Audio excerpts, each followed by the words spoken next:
Svaki roditelj želi da mu dete bude srećno, uspešno u životu, da zadrži radost učenja i potencijal genijalnosti koje svako dete ima.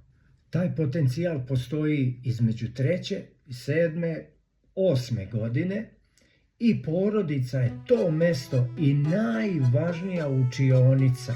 Najbolja investicija za budućnost vašeg deteta je da provodite vreme sa svojom decom.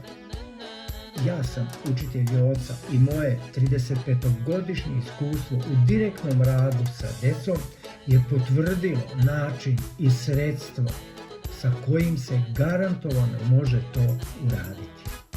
Da vaše dete uđe sa životnom prednošću u znanju, razmišljanju, mišljenju, u bogatstvu rečnika, tačnosti i brzini čitanja, brzo čitanje to je brzo učenje, i donošenje najkvalitetnijih odluka za čitav život.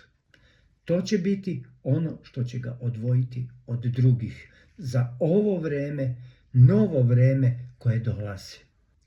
To možete uraditi samo sada i odmah.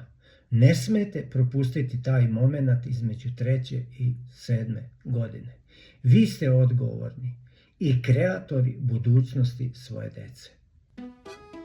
Dođite na predavanje u četvrtak 2. aprila u našoj Rumskoj gradskoj biblioteci od 17 ili od 18 časova, zavisi koja ste grupa.